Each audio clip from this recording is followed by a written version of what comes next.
教学一直都是游戏里面最重要的东西之一。不明确的教学让玩家错过了一些重要的游戏资讯，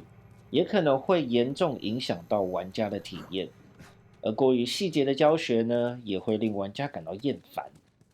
要是玩家对于游戏系统玩法都搞不清楚的情况之下，就放弃了这款游戏，岂不是非常可惜吗？第一集的影片里面，我想要聊聊个人心目中第一名的游戏作品《最后生还者》的教学系统。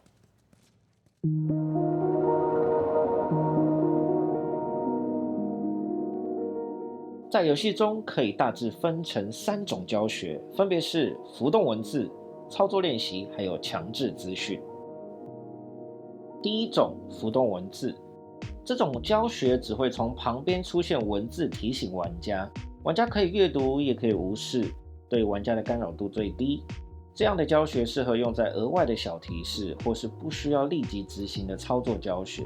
像是哪个键要打开手电筒，如何制作物品，如何暗杀，如何射击，提醒玩家依照资源的多寡来选择袭击的战略，或者是告诉你刚拿到的物品的资讯。第二种操作练习，这种教学虽然不会完全暂停游戏时间，却会强制暂停游戏的进度。玩家必须依照指示执行过一遍操作才能继续游戏，通常用在操作复杂、玩家必须学会的重要动作上面，比如一开始的隔离区被火影组织袭击时游戏的转身教学。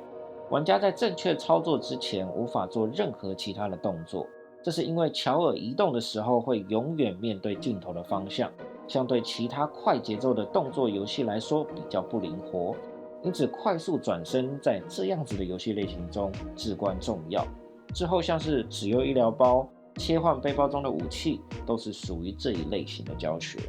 第三种，强制资讯，游戏会直接停止时间，可能会要求玩家按某个按键或跳出一个视窗提供资讯。这种教学不只会暂停游戏进度，还会直接打断游戏的步调，可能还要求玩家看一串教学文字。因此除非万不得已，游戏通常会尽量减少使用这种类型的教学。在最后生还者里，第一次介绍聆听模式，第一次获得新道具，第一次获得需要稍微介绍的特殊武器，都会使用这种方式提供必要的资讯给玩家。有趣的是，游戏中有些新系统反而没有教学，他们利用了一些引导设计，让玩家可以在没有教学的情况下获取资讯，像是游戏中的发电机，没有跳出的文字，没有强制暂停的机制，更没有跳出的视窗跟你详细解释如何开启发电机，但是你可以从 UI 观察跳动的线、绿色的范围跟特定区域出现的三角形图示中，了解应该要如何做才可以让发电机发动。也有些系统是可以在游戏过程中慢慢学习的，比如说当你射击的瞬间，准星出现的不同图示其实代表着是否爆头。玩家甚至可以在第一次看见爆头的准星时，马上意会到自己已经成功的爆头了。这可能是因为之前在其他游戏中你看过类似的设计，也可能是这样子的图示设计足以让你下意识与爆头做连接。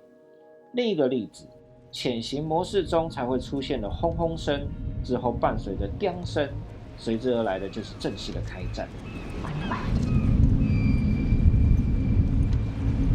There's something over there. Son of a bitch! 我们因此可以推测，一开始的轰轰声应该是敌人发现动静并且提升警戒值，而叮的一声代表潜行失败，敌人发现你了。那第一次听到这些声音的时候，玩家通常不会把这个声音跟环境音给搞混，会认为这是游戏对自己的某一种警讯。开发者们一定在音效设计上面经过长时间的测试跟修正，来达到这样的效果。早期的游戏在教学上对玩家比较不友善，你必须在开始游戏之前先到操控选单看一轮操作说明，甚至可能要看一本游戏说明书来了解游戏的操控。现在的游戏已经有往数位下载与线上游玩的趋势前进，玩家通常已经没有耐性慢慢的看说明书，把游戏教学融入在游戏内容已经是开发游戏的基本功，做得好不好也会很明显地影响玩家的游玩意愿了。如果你喜欢这次的内容，欢迎订阅、点赞、加分享。我是可可 Curtis，我们下个影片见，拜拜。